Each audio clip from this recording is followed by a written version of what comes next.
O Livro dos Espíritos, Allan Kardec. Introdução ao estudo da doutrina espírita. 17. Preenchendo os vazios do espaço.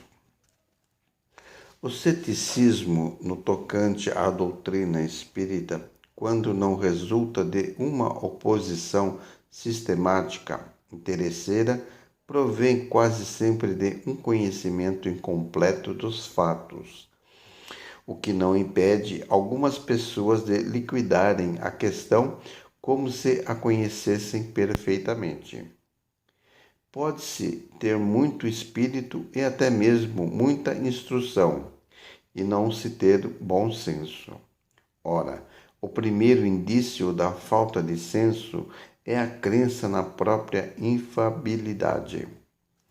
Muitas pessoas também não veem nas manifestações espíritas mais que um motivo de curiosidade.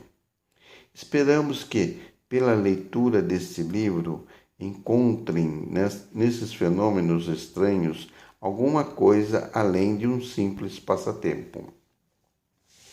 A ciência espírita contém duas partes. Uma experimental, sobre as manifestações em geral. Outra filosófica, sobre as manifestações inteligentes. Quem não tiver observado, senão a primeira, estará na posição daquele que só conhece a física pelas experiências recreativas, sem haver penetrado na ciência.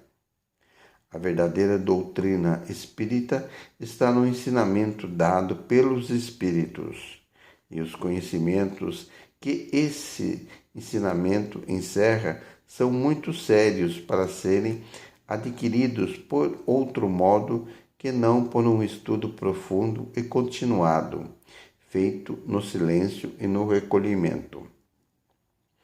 Mesmo porque só nessas condições pode-se ser observado um número infinito de fatos e suas nuances que escapam ao observador superficial e que permitem firmar-se uma opinião.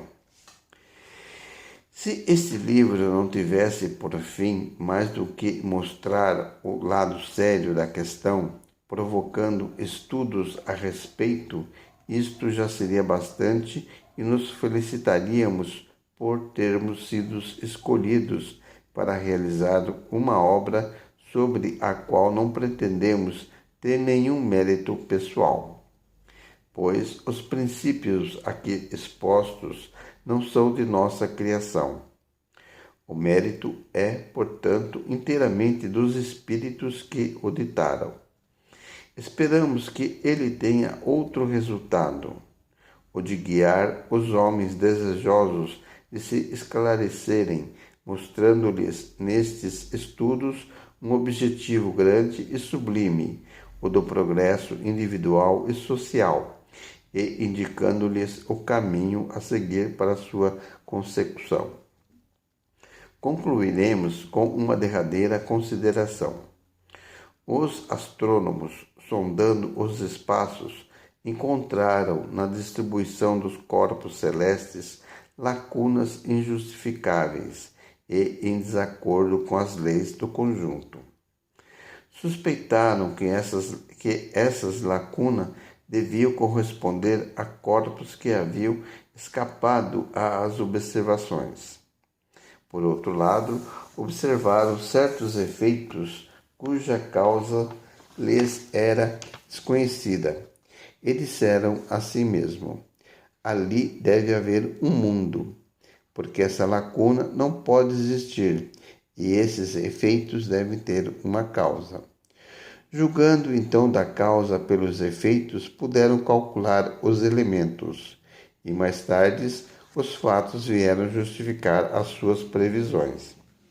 Apliquemos esse raciocínio a outra ordem de ideias.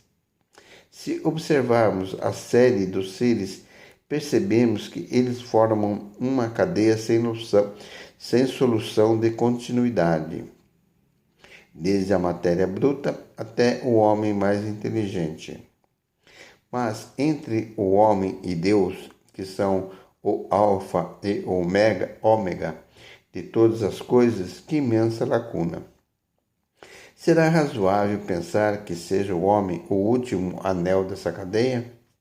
Que ele transponha sem transição a distância que o separa do infinito? A razão nos diz que entre os mundos conhecidos deve haver outros mundos. Qual a filosofia que preencheu essa lacuna? O Espiritismo Nola apresenta preenchida pelos seres de todas as categorias do mundo invisível. E esses seres não são mais que os espíritos dos homens nos diferentes graus que conduzem à perfeição. E assim tudo se liga, tudo se encadeia do alfa ao ômega. Vós que negais a existência dos espíritos, preenchei o vazio que eles ocupam. E vós que deles rides, osai rir das obras de Deus e da sua onipotência. Allan Kardec.